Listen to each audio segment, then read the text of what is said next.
Hello, everyone, and how are you doing today?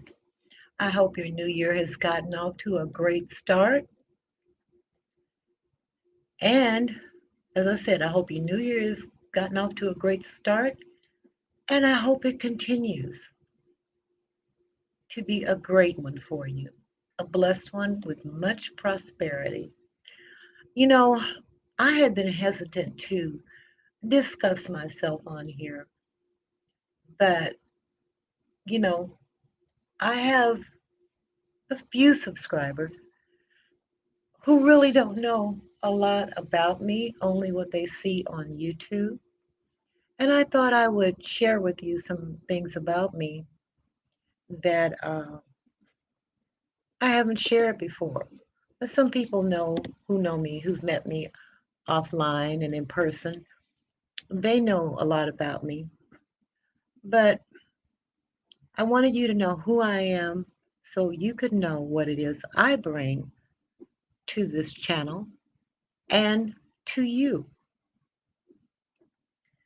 And this is for my subscribers who like me, not the haters in the bushes, because I see that's where some people like to reside, you know. But I am an elder. I am 71 years old, and I'm an elder because I have wisdom, talent, and experience.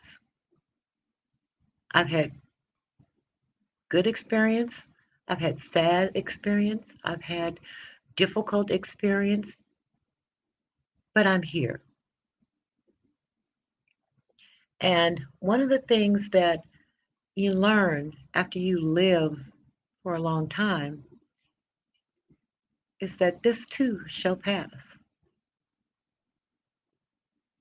And you can't allow yourself to get caught up in it or to allow yourself to um, let it harm you because at some point it's going to be over. And you have to realize how much of your life do you want to dedicate to what's happened that may be bad so that you can enjoy the good. Now, I would hope that someone would, my subscribers would recognize it in me. And I'm not a know it all, or done it all, or any of that. But I do have some things that can help you enhance and enrich your life, which I do for people that I know personally. And so let me start. First of all, I am very, very educated. I have an Associate of Arts degree, a bachelor's degree, and another specialized degree as a paralegal. My first degree was in foreign languages, and the languages that I studied were Spanish, French, and Chinese. Now, I took one semester of Russian, and I didn't like it. It didn't flow right for me. And I picked Chinese like, should I do Arabic or should I do Chinese? Because I had already done the Romance languages, so I didn't want to get back into another Romance language. I wanted something completely different. And Chinese turned out to be that. And I was the first Black woman to graduate with a bachelor's degree from the university I attended with a major in Chinese. I just wanted to learn how to speak it, but I had to learn the history, I had to learn the art, all of that stuff. In fact, I didn't do so good in the art class because I discovered the research library and I started doing my own personal research into ancient Black history, African history, Egyptian history, and it fascinated me then and it fascinates me to this day.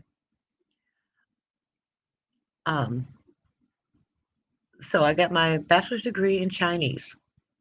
But then I also got a degree as a paralegal when I was 50, and that led to something else because I became um, more of an activist and helping inmates do legal research for free so that they could fight their own cases and get legal precedents. I did all the research for them, and they just send it back to me, and I would type it up for them in the appropriate and proper format. I don't know how many people know inmates, but you know, um, when they start writing about their case, it goes on, and it does need some editing, and it has to be in a format where any appellate court will look at it and say, okay, we can give this a run. So you have to hit it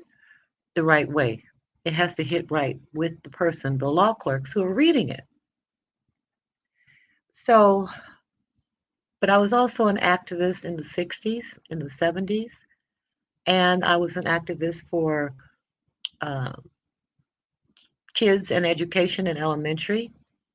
And that came about because when I got my bachelor's degree, and it's a very well-known university where it's a rigorous course and they teach you how to think and analyze because they are educating the future leaders of the country. Hi, Coyote Cage, hon. Thank you. I'm glad to hear that. I'm so glad I've been helpful to you. Now, the other thing is that when you are an activist, I had friends who, I learned to think and I realized that as Black people, admittedly, you know, um, we have been, quote, educated, unquote, end quote, but how were we educated?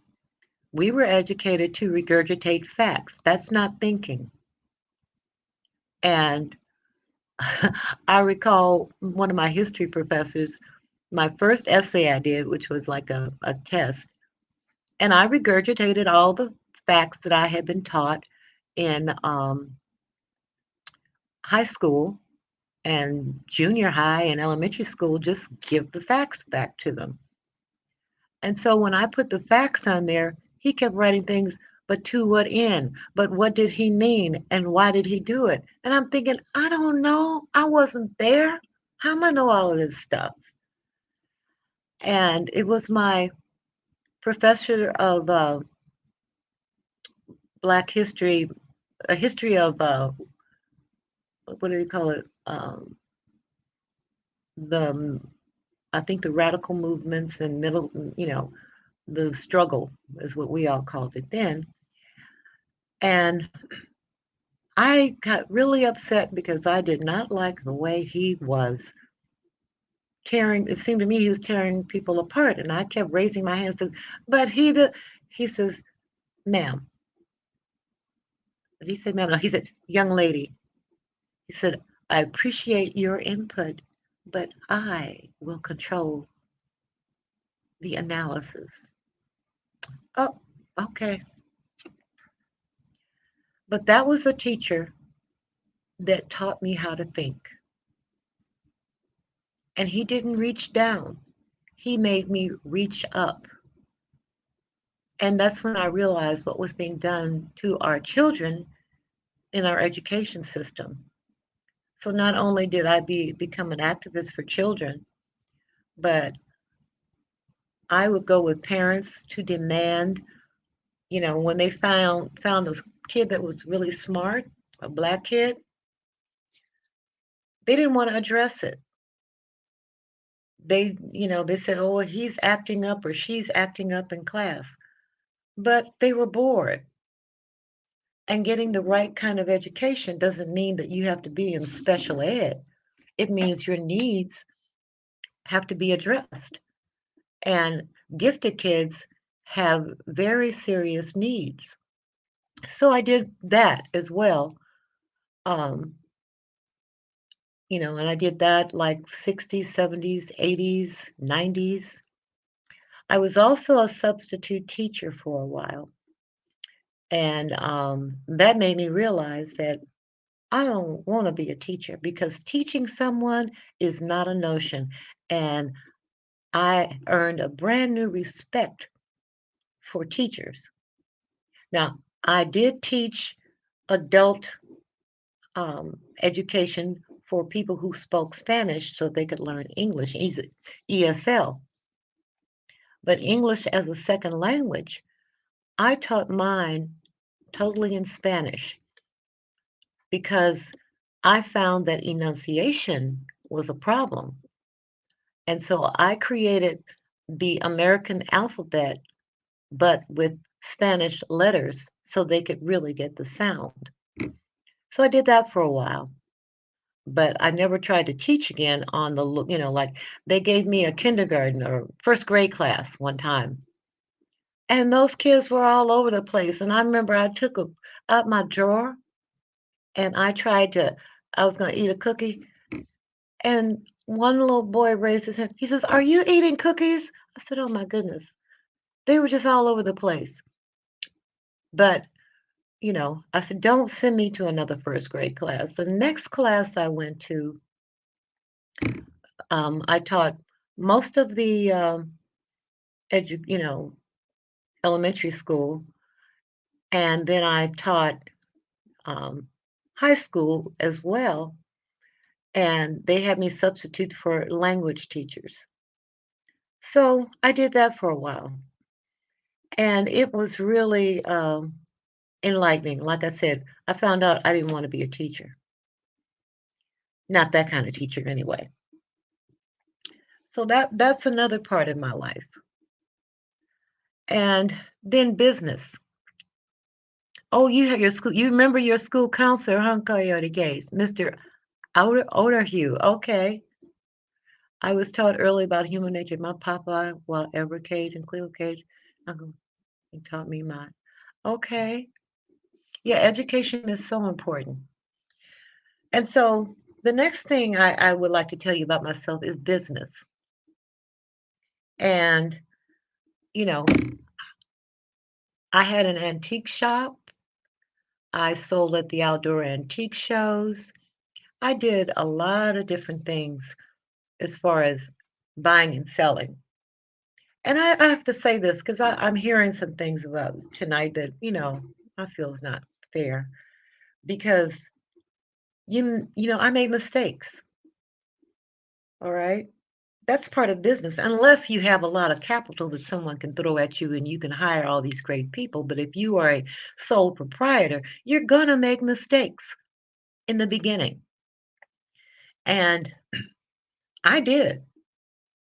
But it came a time when I was the most sought after um, antique wholesaler at the Rose Bowl and all of the outdoor antique shows because I was wise enough to know then I don't know all of this stuff. So I would get a book on whatever, on glassware, on jewelry, on pottery, and I studied those books because I learned one time I had sold something that was worth about $1,500 for $50. And everybody knew that I had sold it. And they came over looking in my space, and somebody said, you just slept on something. And I learned from that. If I didn't know what it was, I would hold on to it till I found out. And I made some other mistakes. But when people first start out in business, you make mistakes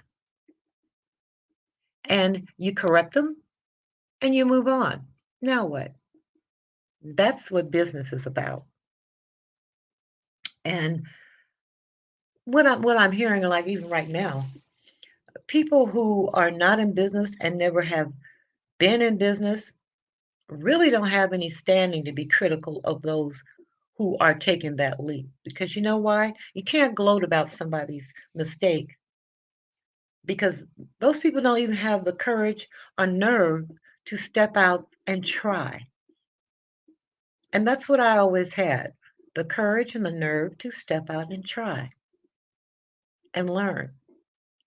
And I think that's really important when you are judging someone or something of that nature about their product or whatever. So, what? People do it all the time. It happens all the time. It happens to the best of us. And that is business 100, not 101, but 100. Know that you're going to make mistakes and learn from them and move on and prove that you can be successful like I did because you can't argue with success. Now, I make, jewelry and I don't wear my jewelry that I've made for sale because when I wear it, it's mine. And it also becomes used, not new. Others wear it, word of mouth or whatever. And if I wear it, I don't care what they offer me for it. It's not for sale. So, um, but I do wear my jewelry if I want to keep it, but I don't wear my own jewelry. And I did have some models in the beginning, well, not in the beginning, midway, who would model my jewelry and come early in the morning and get a piece and wear it. And then they say, "Oh, where'd you get that?" And they send them over to me. So, and I've worn other people's jewelry and I've said, "Oh, yeah, I got this from so and so. Go over there and check her out." "Oh, you spelled it wrong? Spell it again, hon." You have a form of autism, but you probably also have the benefits of autism too, because people with autism are super smart. Okay, so you don't even have to say that because people disrespect people for some reason, not knowing everything that's involved with the coyote cage. They don't know that you have your savants, but people with autism, so many, many, many people with autism are very, very smart. They may not be able to communicate about certain things in certain ways, but they have areas where they are very, very smart, unlike people who don't have it. But that's my view. That's me on business. Like I said, I've been in the antique and jewelry business before most people on here were even born. And I learned and I moved forward. And, you know, I don't do it like I did it before because I don't want to, you know. I don't, you know, I respect antiques. If I come across them, then that's the best thing to do is if I find it, oh, okay, I'll take this and I'll sell it. But I don't go on the hunt like I used to. When I first started, I was doing about 500 miles per week, okay, in my car, going to yard sales, estate sales, thrift shops, everywhere. And I was so grateful that people came to me and told me about my my mistakes, and they grew to trust me. And they became some of my, I mean, and these were people who had shops in Beverly Hills. Those were my customers, or those dealers. They had shops in Beverly Hills. I think I told you all once before that Sotheby's bought a necklace from me.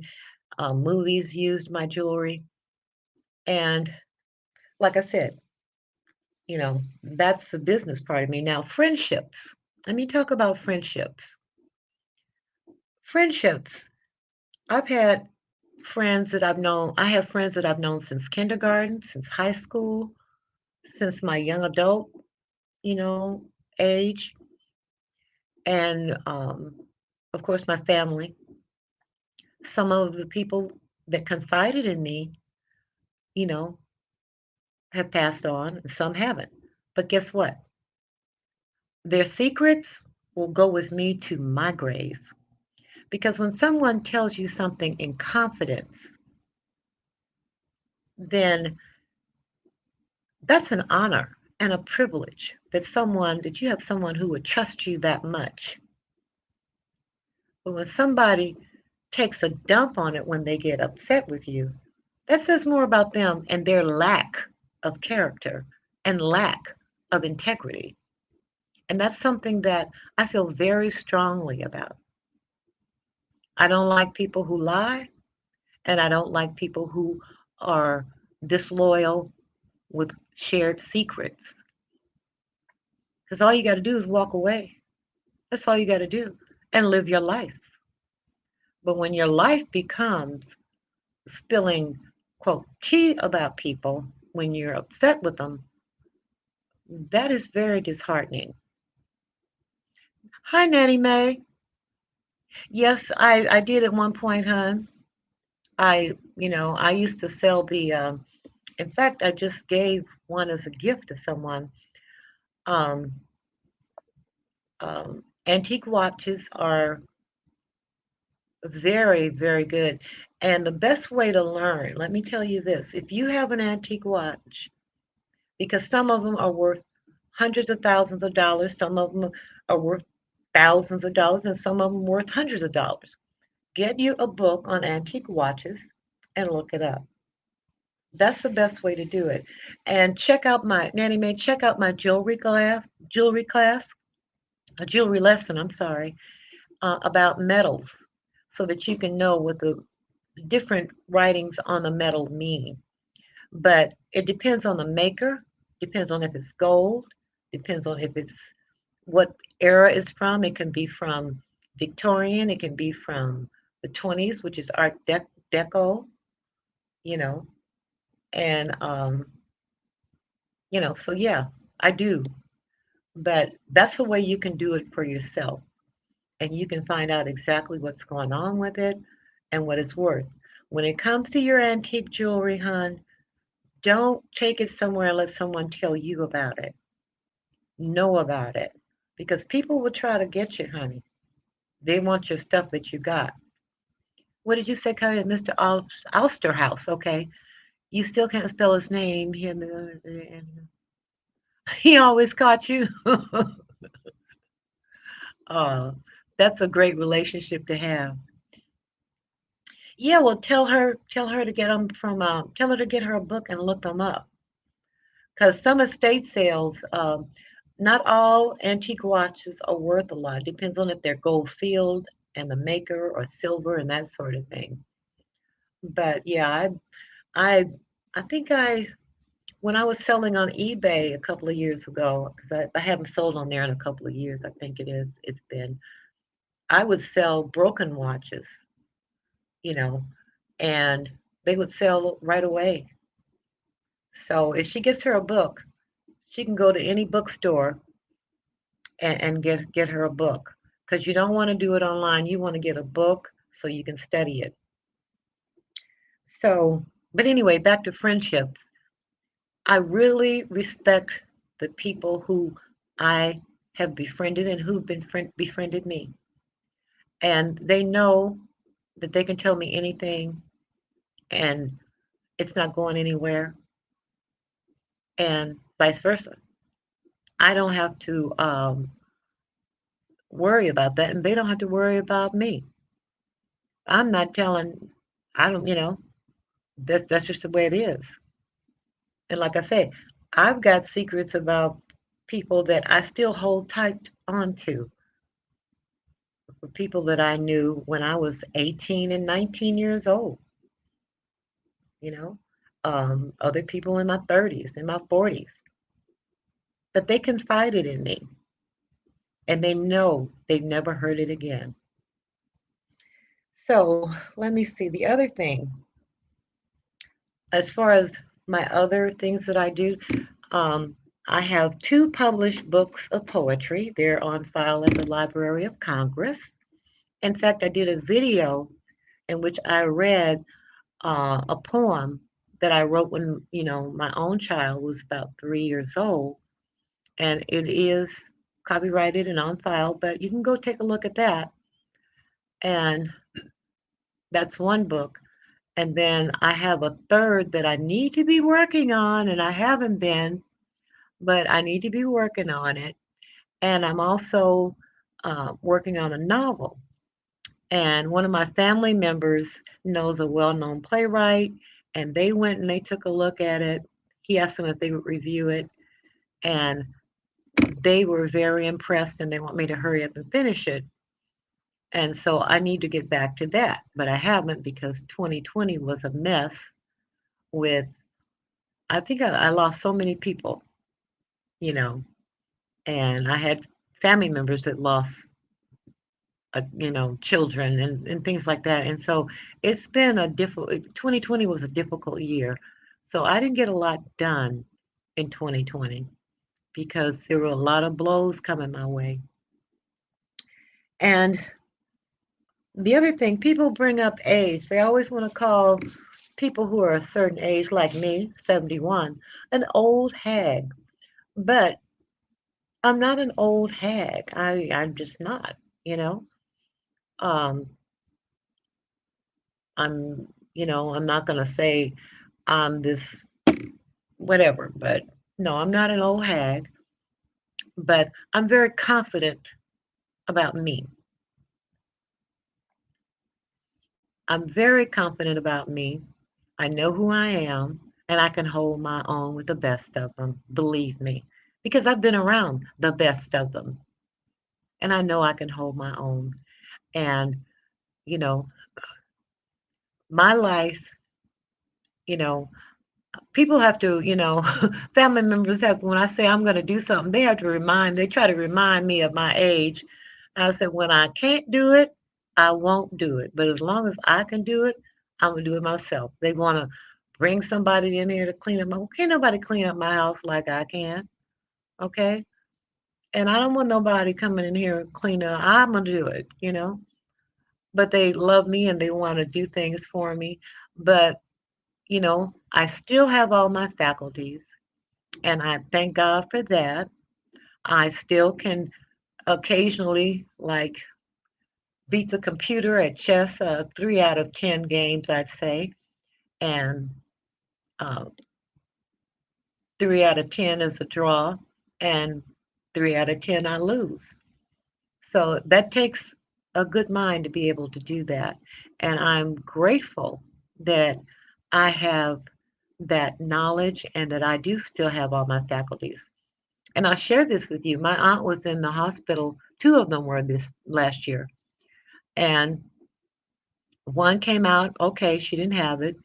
And the other one, who just turned 109, she came out okay. And I spoke with her after Thanksgiving because she's in a nursing home, so we can't go visit her.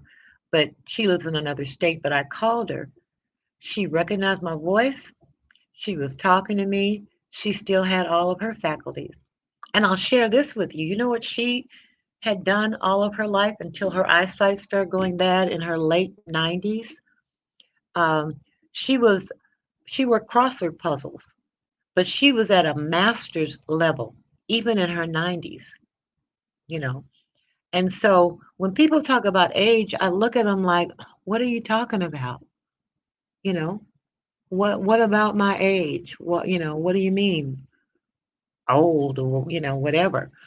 And my own mother, and she was a pistol, I tell you. She was, let's see, 90, I'm thinking, let's say about 95, and she was still sitting on ready. Okay. and and I was still scared of her, okay? But, you know, okay, Coyote Cage, what you said. Oh, you're welcome, Nanny May. Yeah, friendships, you only get a few, but I've been blessed, Coyote. I have a great number of friends, and I can truly say they are friends because they've proven themselves to be friends. And they're all over the world, all over the country. I've got friends in the UK, friends in Australia, friends in New Zealand, and friends in several states all over this country.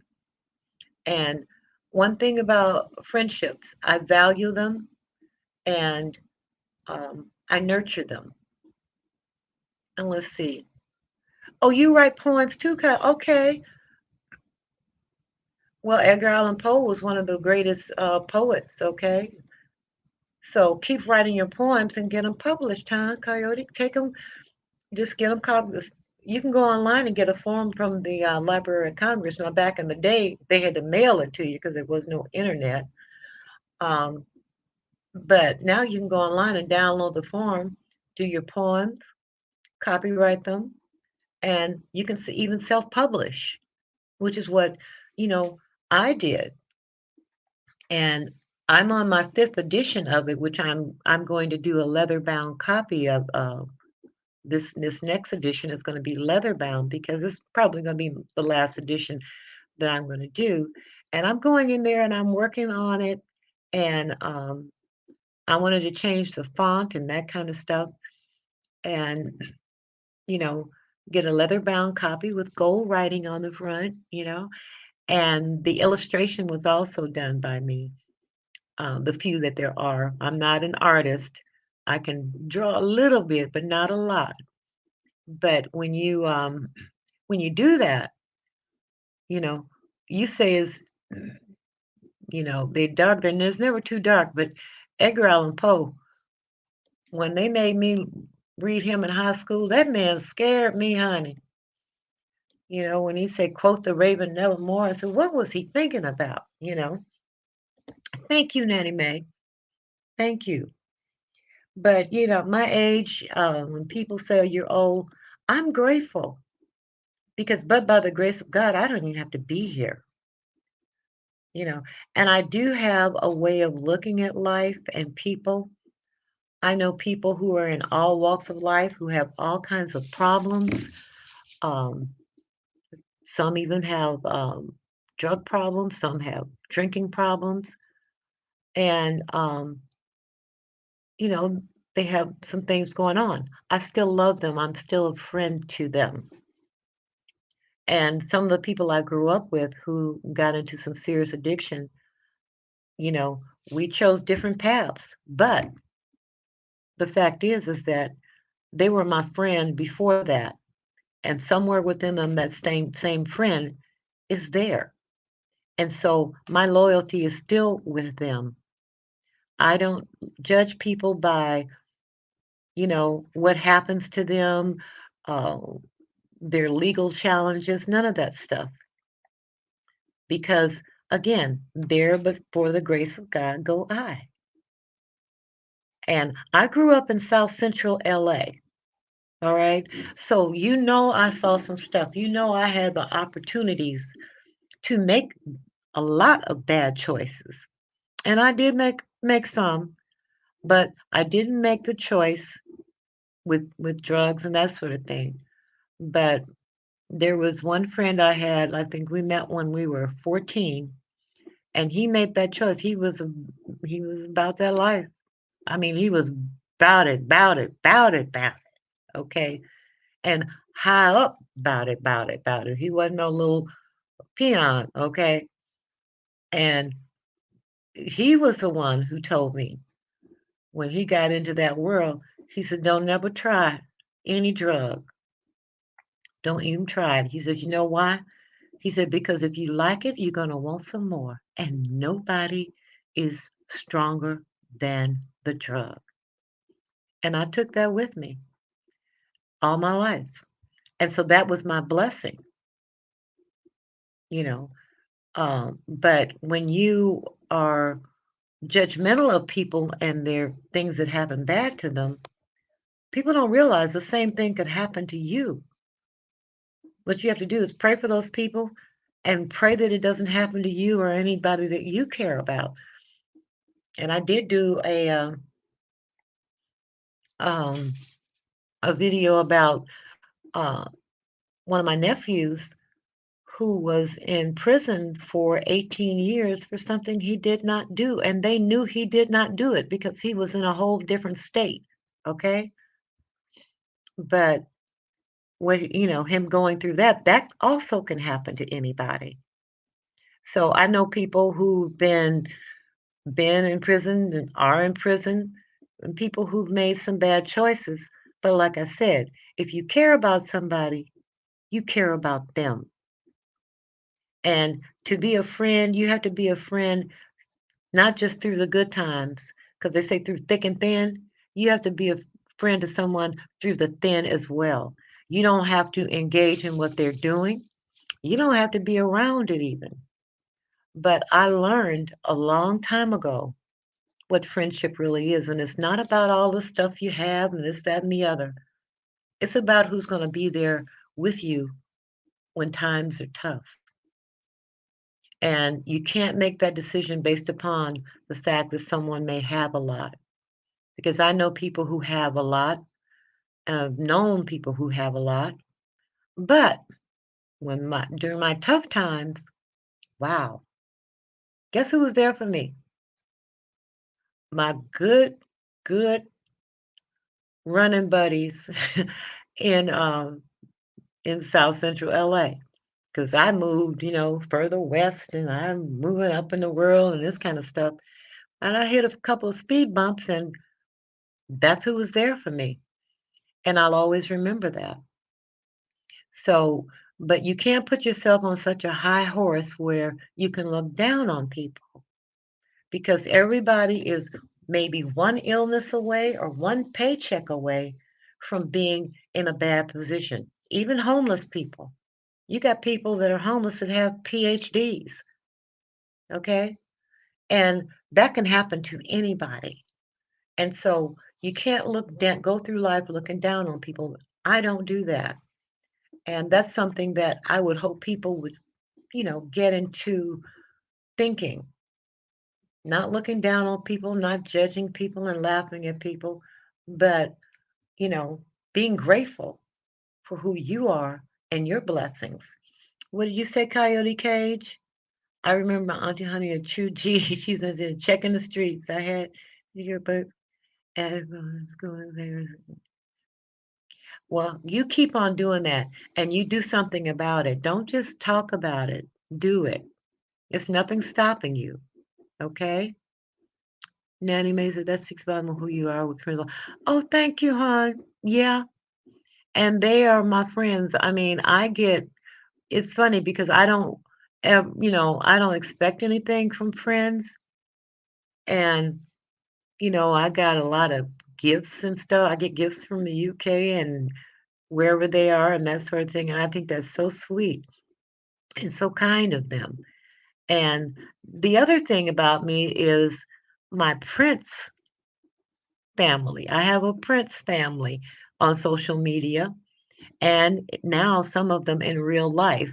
Um, and when Prince passed away, it united us in a different way. I have a petition that I'm trying to get his Paisley Park established as a National Historic Landmark, and he qualifies for that. His property does, because he lived there and he created some of his work there and he performed there. And I just don't want to see what happened to, say, people like Louis Armstrong, where their places of residence became parking lots.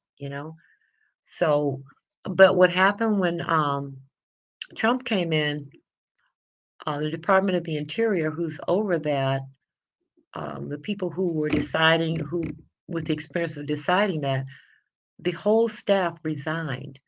So I have been biding my time with that. And the estate is still fighting against all of these claims, all this stuff going on. It's so much going on with that estate. They don't have time for us right now. But right now, I've got about 17,000 signatures. And I got to go over there and make sure that I renew it so they won't make it inactive. And hopefully, we'll get that done at some point. I would love to see that done. That's one of my goals. And yeah, 109 anime. Yeah, yeah. And she's still funny, you know. And like I said, you know, we can't believe that, every year she gets, she's right in there, but she's strong, okay? And I think that generation that she's from, they are stronger because they worked harder, but they also ate better, you know. Um, they ate from the actually from the ground to the pot to the table. They didn't just go to the grocery store and buy it because supermarkets did not come into existence until, like, say, the 1950s. And there was no welfare, there were no food stamps, and they had to work very, very hard to survive. And I appreciate that so much about them. My grandmother had, and my grandmother and grandfather, they had a couple of acres of land down there in Texas, and they had, a farm. And I hear these stories about curing pigs, and I'm a city girl from LA, like, ooh, y'all cut the pig's throat, you cut the piggy's throat, So, and but they made their own soap. They did all of that. And so that was a stronger generation than I'd say my generation is, or even the ones subsequent to me, because everything has been made more easier. But I think it's made us weaker as well, you know. And let me see. Um, some people are, well, I can't read my writing on that one, but there's something else that I'm doing, but someone requested, another part of my life. And I'm saving that one part of my life because someone requested to do an interview with me and regarding that part of my life. So I'm going to save that for that, but I'll let you all know when it happens and when it's about to happen and share that with you. But I just wanted to come on here and, you know, share that with you because that's not something I've done in the past since I've been on here. But I may as well because people need to know if they're subscribed to me. I think that they do need to know um, who they are subscribed to and something about them. And you know, and I'm very glad to share that. Like I said, I've been through some tough times, some good times. I've been riding high at some points, and then went below that for a while, and just a lot of things. I've had a lot of loss, people who've passed away in my life. And what that's done for me is that I have empathy for people who go through stuff that I've been through. And sometimes I think, that's what we need to do when we go through something. We can make it mean something if someone else goes through it and we can help them get through it and be there for them, you know. And oh, don't talk about that $2,000. I thought we were gonna get that, honey, and I had already spent it in my mind. I went shopping in my head, like, oh, I'm gonna get this, I'm gonna get that, I'm gonna do this, I'm gonna do that. And then McConnell said no. I'm like, oh my goodness. I said, so I got to return everything in my mind and say, okay, I'm not getting that right now. But but um, but Coyote K, you know how I feel about him, okay? We're not going to even go there. That's another thing I do. I have a blog in which I write a lot of political um, articles, and um, and that's where I do my reviews, basically, of whatever, any entertainment reviews. But I don't do entertainment gossip because I don't think that's any of my business. Those are regular people. They have a profession that they've excelled in and they make a lot of money, but what they're doing is none of my business. The only thing that I report on is things that they have produced. So, Nanny Mae and Coyote, thank you for coming over to join me. And I think that's all I have to say. But I wanted you all and the people who are subscribed to me to know a little bit about me. And, because most people on here don't. And, you know, you were scared to listen to the Raven? Yeah, and my English teacher at that time when I first heard it, honey, he scared me because he was so into Edgar Allan Poe and he'd read it with such conviction.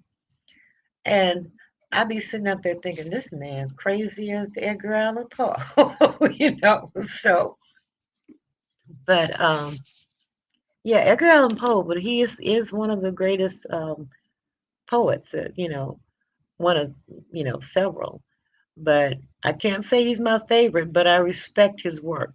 But some of the stuff I can't even watch because it's scary, you know. But the novel I'm working on, I've got, let's see, I've got 60,000 words, but because it's a historical and it's an authentic novel once you hit 60,000 words, but for it to be authentic historical fiction, it has to be 150,000 or 125,000, something like that. And so, and I'm not finished with it, and I have 60,000, so I know I'll make it.